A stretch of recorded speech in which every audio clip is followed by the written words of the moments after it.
Dears, let's discuss the essay about Dalit literature by Sharan Kumar Limbale. So, what exactly is the word Dalit? Dalit is a Sanskrit word which means broken or scattered. Otherwise, here in this context, Dalit encompasses the group of lower caste people, especially in the context of India, where casteism is something highly rooted in our culture, and Chadurvarnya.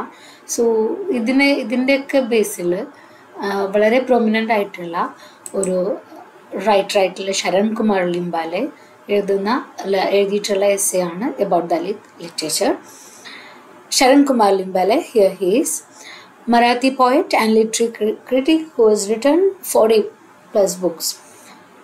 Limbale actually എഴുതിയിട്ടുള്ള അല്ലെങ്കിൽ ലിംബാലിൻ്റെ തന്നെ വളരെ famous ആയിട്ടുള്ള ബുക്സാണ് Akkarmashi, the outcast, which was published in 1984. ഒരു autobiographical ഒരു അനക്ഡോട്ടലായിട്ട് എഴുതിയിട്ടുള്ള ആ ഒരു വർക്ക് ഇറ്റ് ഷോസ്. അപ്പം ഈ ഒരു കാലഘട്ടം അല്ലെങ്കിൽ ഇത്രയും റീസെൻ്റ് ആയിട്ട് ഇപ്പം ഒരു ഫ്രീഡം അല്ലെങ്കിൽ ഇന്ത്യക്ക് സ്വാതന്ത്ര്യം കിട്ടിയതിൻ്റെ ശേഷവും ഇപ്പോഴും വളരെ റൂട്ടഡായിട്ട് ഇന്ത്യയിലുള്ള ഈ ഒരു കാസ്റ്റിസിസം, അതിനെക്കുറിച്ച് തന്നെയാണ് അക്കർമാഷിയിൽ ശരൺ കുമാർ ലിംബാലെ പറയുന്നത്. സോ അൺടച്ചബിലിറ്റി, ഇതിൻ്റെയൊക്കെ ഒരു റൂട്ടായിട്ട് വരിക അൺടച്ചബിലിറ്റിയാണ്. ചാതുർവർണ്ണ്യം എന്നുള്ള ഒരു ഹിന്ദുയിസത്തിൻ്റെ ഒരു ടെൻറ്റാണ് ചാതുർവർണ്ണ്യം. ഇപ്പം ബ്രാഹ്മൺസ് ഉണ്ടായത് പിന്നെ അല്ലെങ്കിൽ ഗോഡിൻ്റെ ബ്രഹ്മാൻ്റെ ഹെഡ് ഭാഗത്തു നിന്നാണ്. അങ്ങനെ ഓരോ ഭാഗത്തു നിന്ന് പിന്നെ ഡോമിനൻ്റ് ആയിട്ടുള്ള ആളുകൾ എന്ന് പറഞ്ഞാൽ ക്ഷത്രിയാസാണ്, the kings and other people. പിന്നെ വരുന്നത് വൈശ്യാസ് ആണ്. അതും കഴിഞ്ഞ് ഏറ്റവും ലാസ്റ്റ് ആയിട്ടുള്ള ആളുകളാണ് ശൂദ്രാസ് എന്ന് പറയുന്നത്. അപ്പം ദേ ആർ ദ ലോക്കേസ്റ്റ്. ഇതിൽ തന്നെ ഒരുപാട് ഉപജാതികളൊക്കെ ഉണ്ട്. അപ്പോൾ ഇത് എങ്ങനെയാണ് ഈ ഒരു കാസ്റ്റിസം ഏതെല്ലാം തരത്തിൽ ഡിസ്ക്രിമിനേഷൻ്റെ ഏറ്റവും വലിയൊരു പോയിന്റ് വരെ എപ്പോഴും അൺടച്ചബിലിറ്റി ആയിരിക്കും. അപ്പോൾ ഈ അൺടച്ചബിലിറ്റീൻ്റെ പുറത്ത് വന്നിട്ടുള്ള അല്ലെങ്കിൽ അത് ഒരുപാട് സഫർ ചെയ്തിട്ടുള്ള ഒരു കമ്മ്യൂണിറ്റി, അല്ലെങ്കിൽ ഇപ്പോഴും സഫർ ചെയ്തുകൊണ്ടേ ഇരിക്കുന്ന ഒരു കമ്മ്യൂണിറ്റി എന്ന് വേണം നമുക്ക് ഈ ഒരു ദലിത് എന്നുള്ള ആളുകളെ റിലേറ്റ് ചെയ്തിട്ട് പറയാം. സോ ദലിത് ലിറ്ററേച്ചറിനെ കുറിച്ചിട്ടാണ് ഇന്ന് ശരൺ കുമാർ ലിംബാലെ പറഞ്ഞത്. അദ്ദേഹത്തിൻ്റെ ഏറ്റവും ഫേമസ് ആയിട്ടുള്ളൊരു വർക്കാണ് towards an aesthetics of Dalit literature. 2004 അത് പബ്ലിഷ് ചെയ്യുന്നത്. He received Saraswati Samman in 2020.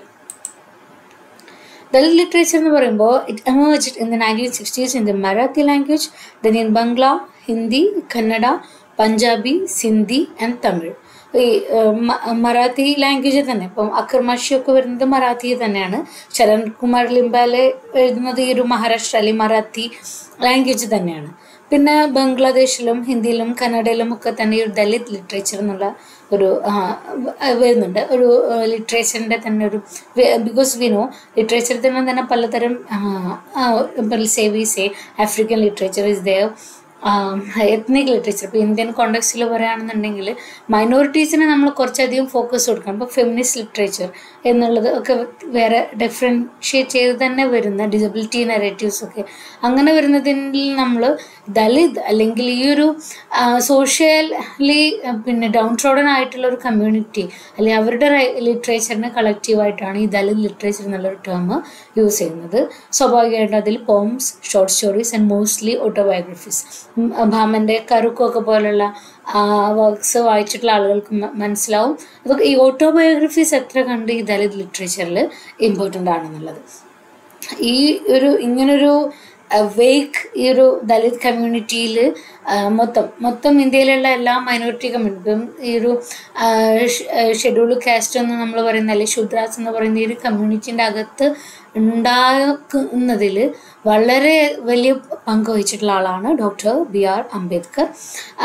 അദ്ദേഹത്തിൻ്റെ തന്നെ ഒരുപാട് പുസ്തകങ്ങൾ കണ്ടതിനേക്കാളും he himself being or considered as a Dalit അല്ലെങ്കിൽ അന്ന് എത്ര ലോ കാസ്റ്റ് മഹർ കമ്മ്യൂണിറ്റിയിലുള്ള ഒരാൾ അത്രയും ഉയരങ്ങളിലെത്തുകയും അതിൽ ആ ഒരു കാലഘട്ടത്തിൽ അന്ന് അത്രയധികം അൺടച്ചബിലിറ്റി ഉണ്ടായിരുന്ന ഒരു കാലത്ത് ഓവർകം ചെയ്തതിൻ്റെ കുറേ അത് വളരെ ഇൻസ്പയറിംഗ് ആയിട്ട് തന്നെയാണ്, അതിൽ നിന്ന് തന്നെയാണ് ഇൻസ്പിറേഷൻ എടുത്തിട്ട് തന്നെയാണ് ഈ ദലിത് ലിറ്ററേച്ചർ അല്ലെങ്കിൽ ദലിത് മൂവ്മെൻറ്റ്സ് ഒക്കെ ഒരുപാട് വന്നിട്ടുള്ളത്.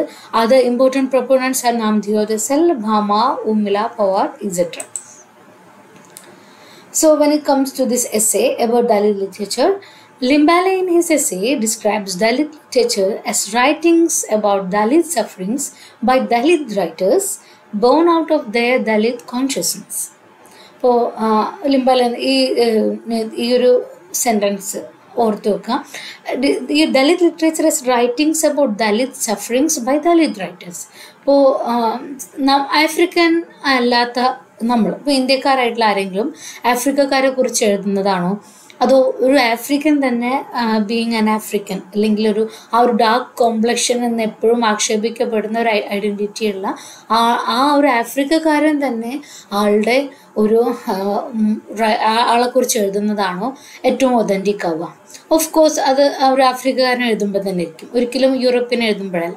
ഈ ഇന്ത്യക്കാരെ കുറിച്ച് എഴുതുമ്പോഴാണോ, ഒരു ഹിസ്റ്ററി ബുക്കാണെന്ന് വിചാരിച്ചോ, ഇന്ത്യക്കാരെ എഴുതുമ്പോഴാണോ ബ്രിട്ടീഷുകാർ എഴുതുമ്പോഴാണോ അത് ഒതൻറ്റിക് ആവുക? ഒബ്വിയസ്ലി അത് ഇന്ത്യക്കാർ തന്നെ. സ്ത്രീകളെ പ്രശ്നങ്ങളെ കുറിച്ച് സ്ത്രീകൾ എഴുതുമ്പോഴാണോ വേറെ ആരെങ്കിലും എഴുതുമ്പോഴാണോ അത് ഒതൻറ്റിക് ആവുക? എഗൈൻ സ്ത്രീകളെ കുറിച്ചാണ്, സ്ത്രീകൾ എഴുതുമ്പോൾ തന്നെയാണ്.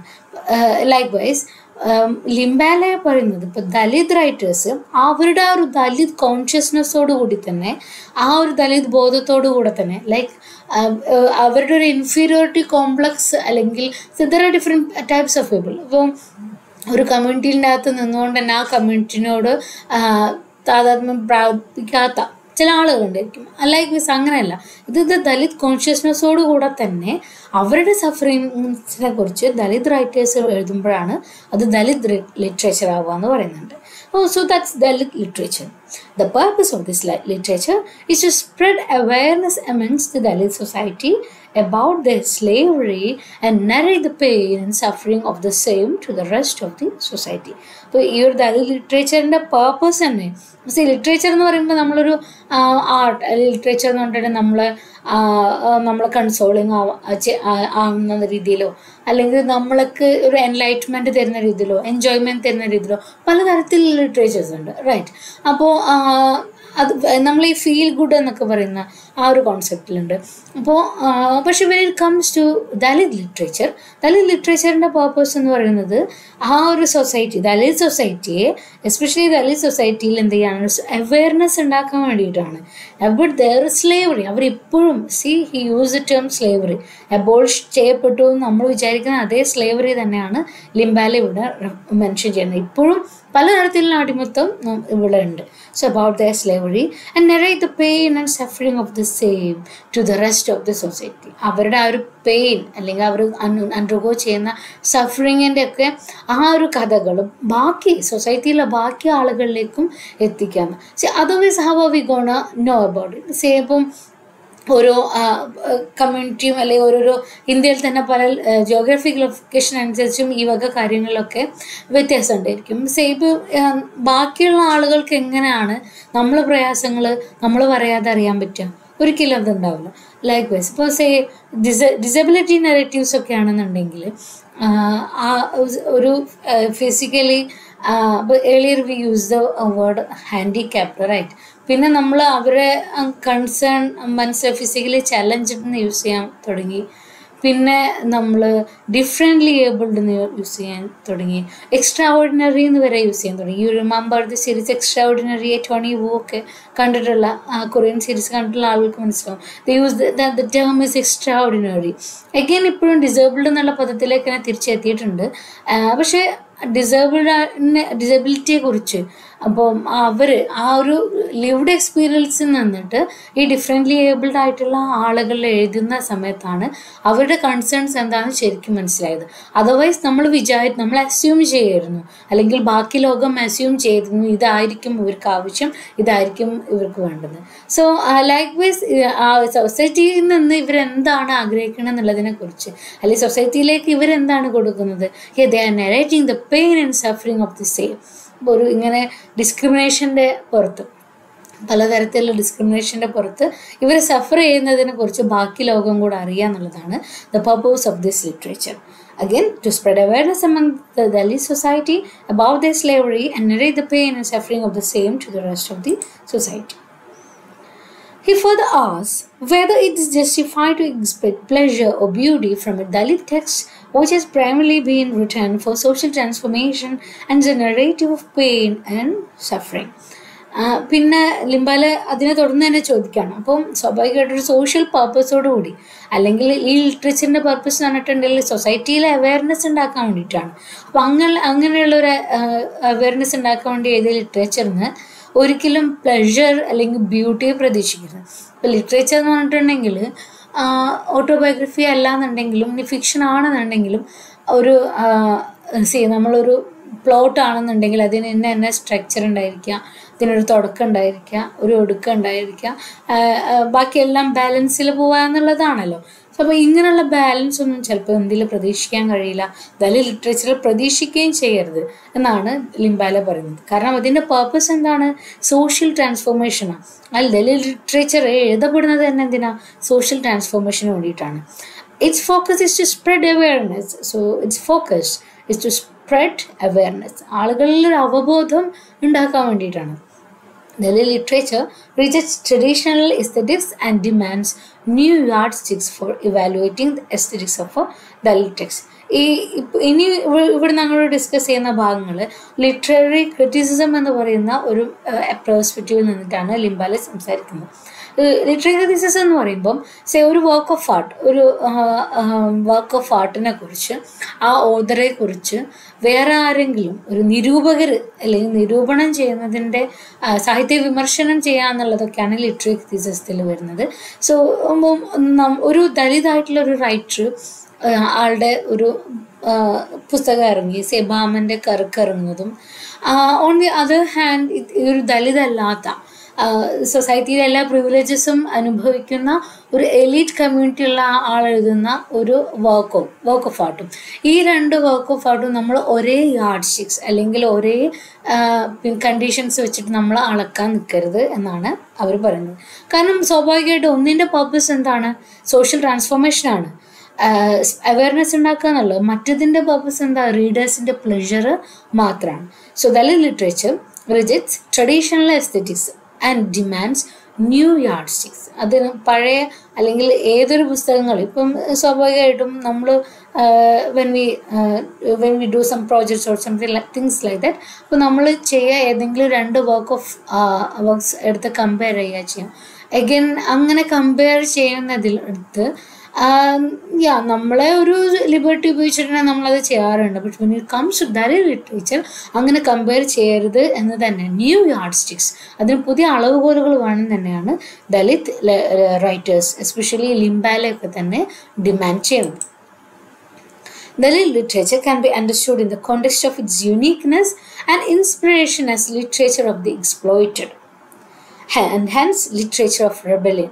Dalit ലിറ്ററേച്ചറിനെ ലിറ്ററേച്ചർ ഓഫ് ദി എക്സ്പ്ലോയിറ്റഡ്, അത് അടിച്ചമർത്തപ്പെട്ടവരുടെ അല്ലെങ്കിൽ സഫർ ചെയ്യുന്ന ആളുകളുടെ ലിറ്ററേച്ചറായിട്ട് തന്നെ മനസ്സിലാകണം. അപ്പോൾ അതിൻ്റെ ഒരു യുണീക്നെസ് അതിനുണ്ട്, അതിൽ നിന്നൊരു ഇൻസ്പിറേഷൻ വരാനുണ്ട്.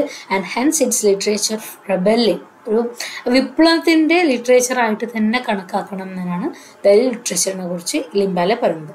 Dalit literature's literary value is embedded in its social value, and any aesthetic consideration of such a literature should be based in Ambedkar's thoughts of social upliftment for the lower classes. അപ്പോൾ അതിൻ്റെ beauty എന്ന് പറഞ്ഞത് കിടക്കുന്നത് അംബേദ്കറൊക്കെ propose ചെയ്തിട്ടുള്ള social upliftment, lower ക്ലാസ്സസിൻ്റെ social അപ്ലിഫ്റ്റ്മെൻറ്റിനെ base ചെയ്തിട്ടാണ് അതിൻ്റെ ബ്യൂട്ടി കിടക്കുന്നത്. അപ്പോൾ അതിൻ്റെ ഒരു എസ്തെറ്റിക് കൺസിഡറേഷനിൽ യാർഡ് സ്റ്റിക്സിലൊക്കെ അതാണ് വരുന്നത്. ഒരു ദലിത് ലിറ്ററേച്ചറിനെ നിരൂപണം ചെയ്യുമ്പം ആ ഒരു വർക്ക് വായിക്കുന്ന ആളുകൾ അല്ലെങ്കിൽ ആ ഒരു കഥ ദലിത് ബേസ് ചെയ്തിട്ട് റൈറ്റർ എഴുതിയിട്ടുള്ള ആ കഥ അത് വായിച്ചിട്ട് ആളുകളിൽ സോഷ്യൽ ട്രാൻസ്ഫോർമേഷൻ ഉണ്ടോ എന്ന് നോക്കുക. ഉണ്ടെന്നുണ്ടെങ്കിൽ അതൊരു നല്ല കൃതിയായിട്ട് തന്നെ മനസ്സിലാക്കുക. സോഷ്യൽ ട്രാൻസ്ഫോർമേഷൻ വരുന്നില്ല എന്നുണ്ടെങ്കിൽ അത് അത്ര നല്ല കൃതിയല്ല എന്ന് പറയാം. അത്രയേ ഉള്ളൂ. അപ്പോഴും ഒരു എഴുത്തുകാരൻ അല്ലെങ്കിൽ എഴുത്തുകാരി എന്ത് എഴുതണമെന്ന് ആർക്ക് തീരുമാനിക്കാൻ പറ്റില്ല. നിരൂപകർക്കോ അല്ലെങ്കിൽ മൊത്തം ബാക്കി ആളുകൾക്കോ തീരുമാനിക്കാൻ പറ്റില്ല. It's there ഡിസ്ക്രിപ്റ്റ്. അവർ തീരുമാനിക്കുക അല്ലെങ്കിൽ അവർ എഴുതുന്നതാണ്. പക്ഷെ when it comes to reviews, അപ്പം നമുക്ക് എന്ത് ചെയ്യുക, റിവ്യൂ ചെയ്യാനുള്ളൊരു അവകാശം അല്ലെങ്കിൽ ഒരു ഫ്രീഡം ഉണ്ട് നമുക്ക്. അപ്പം നമ്മൾ ചെയ്യുന്നത് ഈ ഒരു രീതിയിൽ ആവുകയാണ്. So should be based in Ambedkar's. അപ്പം നമ്മൾ സോഷ്യൽ ട്രാൻസ്ഫോർമേഷൻ അല്ലെങ്കിൽ social upliftment for the lower classes എത്ര കണ്ട് ഒരു ടെക്സ്റ്റിൽ അല്ലെങ്കിൽ ലിറ്ററേച്ചറിൽ ഉണ്ട് എന്നുള്ളതാണ് നമ്മളതിൽ നോക്കേണ്ടത്. Limbale comments that traditional values of Satyam, Shivam and Sundaram are not applicable in the context of Dalit aesthetics as they are fabrications used to exploit common people. This aesthetic trinity only benefits the upper caste and has been formulated to suppress the lower ones. ഇപ്പോൾ നമ്മൾ ചാതുർവർണ്ണ്യ discuss ചെയ്ത അല്ലെങ്കിൽ അതുപോലെ തന്നെ ബ്രാഹ്മൺസിൻ്റെ അല്ലെങ്കിൽ Brahmins, ക്ഷത്രിയസ്, Vaishyas and Shudras, ഈ ഒരു ചാതുർവർണ്ണ്യ system വളരെ സ്ട്രിക്റ്റ് ആയിട്ട് ഫോളോ ചെയ്യുന്ന ഒരു രാജ്യം തന്നെയാണ് അൺഫോർച്ചുനേറ്റ്ലി ഇന്ത്യ. അപ്പോൾ ഇവിടെ സത്യം എന്ന് പറയുന്നത് ശിവം സുന്ദരം എന്നുള്ളത് ഇവിടുത്തെ ഒരു വലിയ ട്രഡീഷണൽ വാല്യൂസ് ആയിട്ടാണ് മനസ്സിലാക്കുന്നത്. അത് ദലിത് എസ്തറ്റിക്സിൻ്റെ കണക്കിൽ ആപ്ലിക്കബിൾ അല്ല എന്നാണ് ലിംബാലെ കമൻറ്റ് ചെയ്യുന്നത്. ദ റീസൺ ഈസ് ദാറ്റ് ഇപ്പോൾ സത്യം എന്ന് പറഞ്ഞിട്ട് നമ്മളോട് പറയാണ്, is it true that the Brahman was born from Brahma's mouth and Shudra from his feet? Brahmin ബ്രഹ്മാവിൻ്റെ വായിൽ നിന്നും ശൂദ്ര എന്നുള്ളത് ബ്രഹ്മാവിൻ്റെ കാലിൽ നിന്നുമാണ് വരുന്നതെന്നുണ്ടെങ്കിൽ, is it true that one is born a Shudra because of sins committed in a previous life? പുനർജന്മം ആണെന്നുണ്ടെങ്കിൽ, ഇപ്പം ഒരാൾ ഈ ഒരു ജന്മത്തിൽ ഒരുപാട് തെറ്റുകൾ ചെയ്യുകയാണെന്നുണ്ടെങ്കിൽ, പാപങ്ങൾ ചെയ്യുകയാണെന്നുണ്ടെങ്കിൽ അടുത്ത ജന്മം അയാൾ ശൂദ്രനായിരിക്കുക എന്നുള്ളത്. അപ്പോൾ ഇതിലൊന്നും എന്തില്ല, ഒരു സത്യമില്ല എന്നാണ് ആര് പറയുന്നത്, ലിംബാലെ പറയുന്നത്. So since there is a truth in any of this, സത്യം should really be അസത്യം. അപ്പോൾ അതാണ് ലിംബാലയ്ക്ക് ഇക്കാലത്ത് പറയാനുള്ളത്. And when it comes to Shivam, otherwise നമ്മൾ അൺടച്ചബിലിറ്റിയിൽ റൂട്ട് ചെയ്തിട്ടാണ് മൊത്തം ഈ ഒരു ചാതുർവർണ്ണ്യ വർക്ക് ചെയ്യുന്നത് തന്നെ. അപ്പോൾ എസ്പെഷ്യലി ശൂദ്ര ഉള്ള ആളുകളുടെ food, water and people become impure from the touch of the untouchable. ഒരാൾ നമ്മളെ തൊടുന്നതോടുകൂടി നമ്മൾ അശുദ്ധരായി എന്ന് നമ്മൾ വിശ്വസിക്കുക. Again not only human beings, ദൈവങ്ങൾ പോലും അക്കാര്യത്തിൽ എക്സംപ്റ്റഡ് അല്ല. ദൈവങ്ങൾക്കും ഒക്കെ പൊല്യൂഷൻ ഉണ്ട്, അല്ലെങ്കിൽ പൊല്യൂട്ടഡ് എന്ന് തന്നെയാണ് പറയുന്നത്. അപ്പോൾ അതിനുവേണ്ടി സെപ്പറേറ്റ് സെറ്റിൽമെൻറ്റ്സ് ഉണ്ടായിരിക്കുക. ഇന്ത്യയിൽ ഒരുപാട് സ്ഥലത്ത് അങ്ങനെയല്ലേ, കാസ്റ്റ് ബേസ്ഡ് സെറ്റിൽമെൻറ്റ്സ് ഒരുപാടുണ്ട്. ലൈക്ക് ദിസ് റിവർ ബാങ്ക്സ് ഉണ്ടായിരിക്കുക. ഒരേ പുഴയാണ്, ഒരേ വെള്ളമാണ് ആ പുഴയിൽ പോകുന്നത്, പക്ഷേ റിവർ ബാങ്ക്സ് അല്ലെങ്കിൽ നദിക്കരകൾ ഇങ്ങനെ ഡിവൈഡ് ചെയ്തിട്ട് എടുത്തിട്ടുണ്ടാകും. ഇന്ന ഭാഗത്തു നിന്ന് മാത്രമേ ശൂദ്രന്മാരായിട്ടുള്ള ആളുകൾക്ക് വെള്ളം എടുക്കാവൂ, ദലിതായിട്ടുള്ള ആളുകൾക്ക്, ബാക്കി സ്ഥലങ്ങളിൽ എലീറ്റ് ആയിട്ടുള്ള ആളുകൾക്ക് റിസർവ് ചെയ്തതാണ്. ക്രിമേഷൻ ഗ്രൗണ്ട്സ് എഗൻ മരിച്ചിട്ടുണ്ടെങ്കിൽ ആളുകളെ ഈവൻ റിവർ സൈഡിൽ തന്നെ ചെയ്യുന്ന കാര്യങ്ങൾക്ക് പോലും ഇങ്ങനെ ഡിഫറൻഷിയേറ്റ് ചെയ്തിട്ടാണ് ഉള്ളത്. സോ ഈ വക കാര്യങ്ങളൊന്നും ഇങ്ങനെ ചതുർവർണ്ണ്യ ബേസ് ചെയ്തുള്ള സാധനങ്ങളൊന്നും എന്ത് ചെയ്യാൽ ദലിത് എസ്തെറ്റിക്സിൽ ആപ്ലിക്കബിൾ ആവില്ല എന്ന് തീർത്ത് പറയാണ് Limbale. This aesthetic trinity only benefits upper caste. Reason എന്താണെന്ന് വെച്ചാൽ ഇത് അപ്പർ കാസ്റ്റിനെ മാത്രമേ ബെനിഫിറ്റ് ചെയ്യുന്നുള്ളൂ. And has been formulated to suppress the lower ones. Upper കാസ്റ്റിനെ ബെനിഫിറ്റ് ചെയ്യുക മാത്രമല്ല, ലോവർ വൺസിനെ എന്ത് ചെയ്യുക, സപ്രസ് ചെയ്യുകയും കൂടെ ചെയ്യുന്നുണ്ട്. Instead he considers viewing human beings first and foremost as humans irrespective of their class and creed as സത്യം. അപ്പോൾ അതിന് പകരമായിട്ട് ഒരു പുതിയൊരു യാർഡ് സ്റ്റിക്ക് എന്ന പോലെ ലിംബാലെ കൊണ്ടുവരാണ്. ഹ്യൂമൻ ബീങ്സ് എന്ന് പറഞ്ഞിട്ടുണ്ടെങ്കിൽ ബേസിക്കലി ഹ്യൂമൻ ബീങ്സ് ആണ്, first and foremost human beings ആണ്. അവിടെ ജാതിയോ മതമോ ഒന്നും നോക്കണ്ട, irrespective of their class and creed. അതാണ് ഏറ്റവും വലിയ സത്യം. മനുഷ്യന്മാരെന്ന് പറഞ്ഞാൽ മനുഷ്യന്മാരാണ്. മനുഷ്യൻ എന്ന് പറഞ്ഞാൽ ഇന്ന ജാതി ഇന്ന മതത്തിലുള്ള ആളുകൾ അങ്ങനെയല്ല, ശൂദ്ര വൈശ്യ ബ്രാഹ്മൺ അതല്ല. മനുഷ്യൻ എന്ന് പറഞ്ഞാൽ മനുഷ്യനാണ്. ഇതാണ് അൾട്ടിമേറ്റ് ആയിട്ടുള്ള സത്യം. The liberation of human beings as shivam. അങ്ങനെയുള്ള മനുഷ്യന്മാരുടെ മോക്ഷം, അതിനാണ് എന്തെന്ന് പറയുന്നത്, ശിവം എന്ന് പറയുന്നത്. And when it comes to humanity, ഈ മനുഷ്യന്മാർ കാണിക്കുന്ന മനുഷ്യത്വം അല്ലെങ്കിൽ humanity of human beings, and that's the most beautiful thing, that is sundaram. അതാണ് സുന്ദരം. മനുഷ്യനാണെന്നുള്ളതാണ് സത്യം. ആ മനുഷ്യന്റെ മോക്ഷം ആണ് ശിവം. മനുഷ്യന്മാരുടെ മനുഷ്യത്വം അതാണ് സുന്ദരം.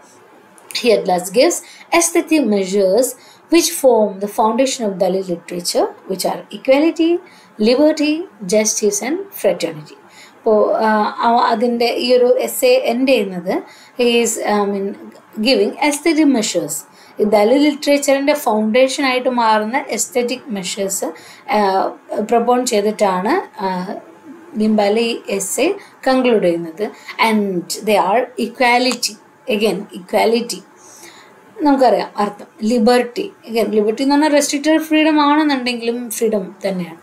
Justice, that's the most beautiful thing, or the most important thing. നമുക്ക് ജസ്റ്റിസ് എന്ന കാര്യം ഡിനൈ ചെയ്യപ്പെട്ടിട്ടുണ്ടെന്ന് എല്ലാ അർത്ഥത്തിലും നമുക്ക് മനസ്സിലായിട്ടുണ്ട്. When it comes to Dalit community, when it comes to women, when it comes to minorities. അപ്പോൾ ജസ്റ്റിസ് ഇത് ഇനി ഇല്ല എന്ന് കരുതി നമ്മൾ മാറി നിൽക്കുക എന്നുള്ളത്. We might have to work for it. Justice and fraternity. Fraternity in the sense, fraternity എന്ന് പറഞ്ഞാൽ അതെ സഹോദരി, ഒരു ഹാർമണിയാണ് വേണ്ടത്. ഒരു കമ്മ്യൂണൽ വൈസിലായിട്ടുണ്ടെങ്കിൽ റിലീജിയൻ വൈസ് ആയിട്ടുണ്ടെങ്കിൽ ഒരു ഹാർമണിയാണ് വേണ്ടത്. Which are equality, liberty, justice and fraternity. So this is how he is concluding. ഒരു ദലിത് ലിറ്ററേച്ചർ അല്ലെങ്കിൽ ദലിത് വർക്ക് ഓഫ് ആർട്ടിനെ നമ്മളെങ്ങനെ വാല്യൂ ചെയ്യേണ്ടത്, അല്ല അതിൻ്റെ ആ ലിറ്ററേച്ചറിൻ്റെ പേർപ്പസ് എന്താണ്, എന്താവണം, അത് എൻ്റെ യാർഡ് സ്റ്റിക്സ് എന്തൊക്കെ ആവണം, എന്തൊക്കെ ആവരുത് എന്നുള്ളത് എന്ന് പറഞ്ഞിട്ടാണ് ലിംബാലെ ഈ വക കാര്യങ്ങൾ ലിംബാലെ ഇതിൽ സ്ട്രെസ് ചെയ്യുന്നത്. So it's basically about Dalit literature, and he at last gives aesthetic measures which form the foundation of Dalit literature, which are equality, liberty, justice and fraternity. So here is the essay. Thank you.